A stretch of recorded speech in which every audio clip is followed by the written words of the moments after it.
Listen, dudes, and ladies who are watching this for their significant others. With the prostate, it's only a matter of time. Kind of.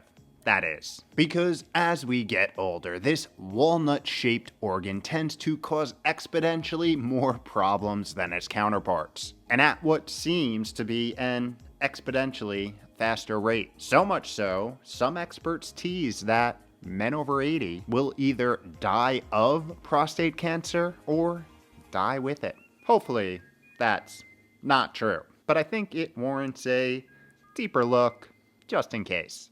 Let's go. Yo, what is up? Welcome back to another week of How to Health. My name is Kevin. I run liftinbalance.com, where we take aim at all things health and longevity and do it in an odd, weird, interesting, and highly sarcastic way. Today, we are diving into the central structure of male life, love, and the pursuit of mojo, among other things, to explore how this little organ lying right in the middle of the male reproductive village impacts you or your favorite dude's ambitions for health and longevity. Most importantly, looking into the evidence-based ways one may be able to prevent what seems to be its inevitable demise. And we've got a new, first-of-its-kind study to help us do just that. But before we get there, I think it's worth asking the obvious but seemingly difficult question: what's going on down there and why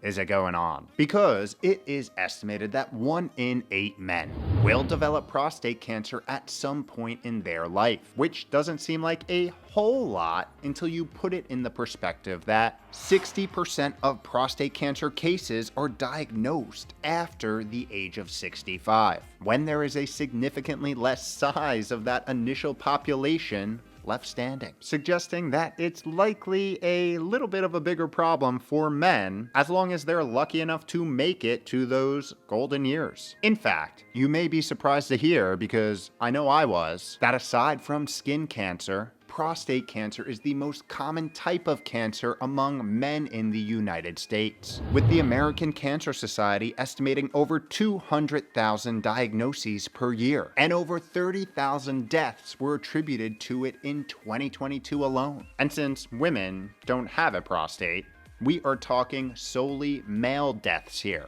And I know what you're probably wondering. With all of this negative news, why don't we just take that sucker out? I mean, what exactly does the prostate even do? Well, long story short, and veering off scientific terminology for just a second, you can think of it as one of the key manufacturing facilities for male mojo, as this small walnut-sized gland located right below the bladder and surrounding the urethra, or tract in which urine takes to exit the body, is also the place where the majority of seminal fluid and male development and maintenance hormones such as DHT are made, making it quite important for our #1 primal and biological mission: procreation, aka passing along genes. And it's this critical function, along with its tricky positioning, which makes its dysfunction,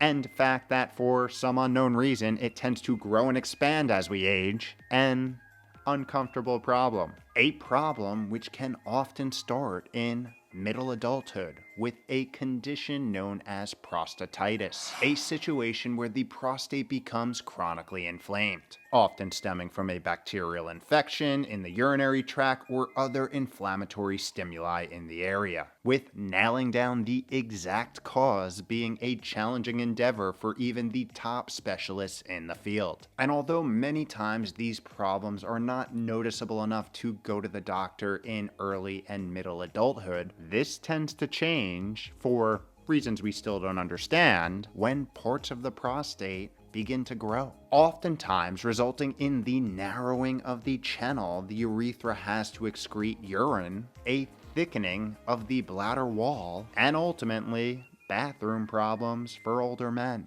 And if you don't believe me, Check out these stats. By age 50, over 50% of men have issues with lower urinary tract infections. And by age 60, this number increases to over 75%, with these issues almost always being directly related to the prostate. Damn. Not looking forward to that. But maybe you, me, and all the other dudes watching won't have to. Because there seems to be at least a little bit of hope in the realm of prevention. This new study being one of those glimmers of light piercing through the clouds, or urethra flow piercing through the abundance of prostate pressure. Okay, maybe not the best analogy. You know what? Let's just go to the study. A research team out of Johns Hopkins University sought to see if dietary habits could impact the progression or even deceleration of grade 1 prostate cancer. Here, a group of nearly 900 men diagnosed between 2005 and 2017 were entered into a surveillance program which collected ongoing surveys of their dietary habits. And based on their responses to the questionnaire, a health eating index score HEI score was calculated for each patient. Here, researchers were able to observe if there was a potential connection between one's dietary quality score and the progression of the disease, mainly looking at the correlation to a reclassification to a more advanced stage of the disease. And interestingly, they did, in fact, find a connection, observing a statistically significant inverse association between adherence to a high-quality diet, as indicated by the Healthy Eating Index score, and the risk of grade reclassification during active surveillance. You don't say. Going on to calculate that for patients adhering to a high-quality diet, every increase of 12.5 points in their HEI score was associated with approximately a 15% reduction in a reclassification to grade 2 cancer and a 30% reduction of a reclassification to a grade 3 prostate cancer. Well, hot damn apple a day you don't say. You get it? Like an apple a day keeps the doctor disease away. Moving on.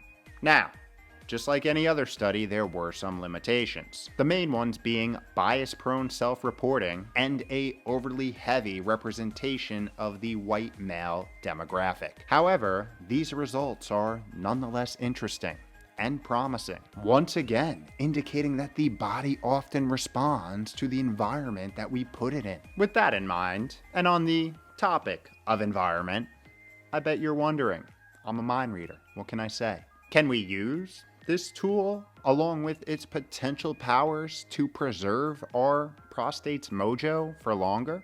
Great minds think alike.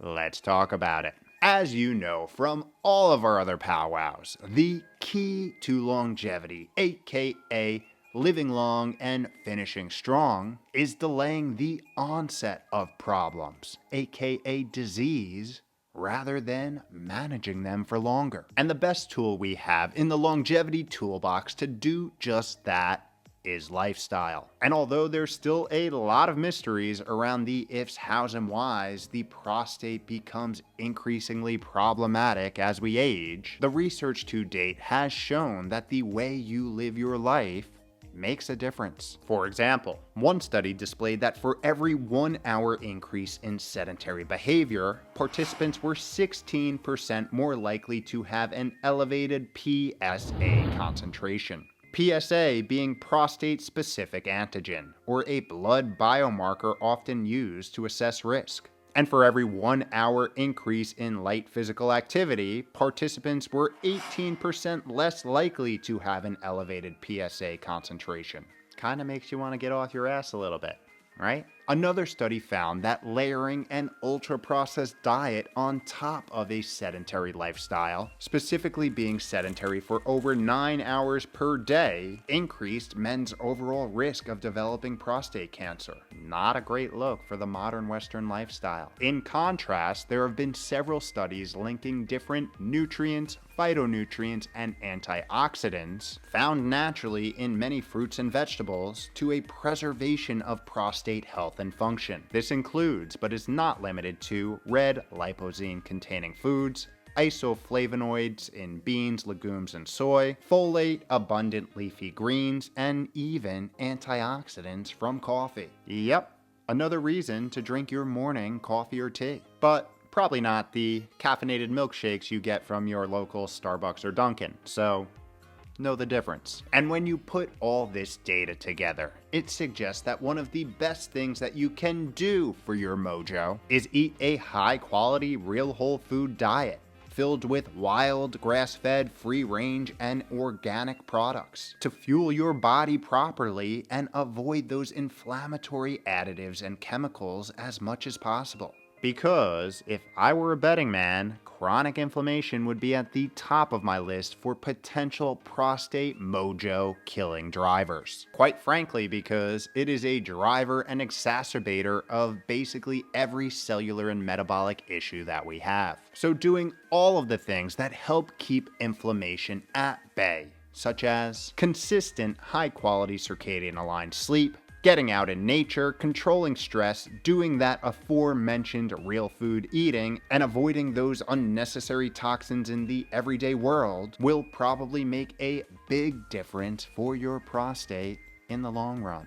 And increase your likelihood of feeling effing awesome along the way. Lastly, I cannot urge you enough to participate in early screenings and checkups. This is one of those common situations where being proactive can make all of the difference. And as we speak, there are several different prostate screening options to discuss with your doctor. Some being, well, physical, while others measure a mix of blood biomarkers such as the aforementioned PSA. But as you can imagine, there is still a lot of nuance. So getting a true grasp on risk is both an art and a science. However, the most important thing is that you are taking initiative, building a history of data points early in your life that will help you detect anomalies as the years accrue, while, in the meantime, performing all of those lifestyle habits that will put your mojo in a position to stay at Austin power levels for longer.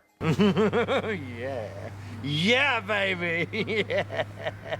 Thanks, Austin.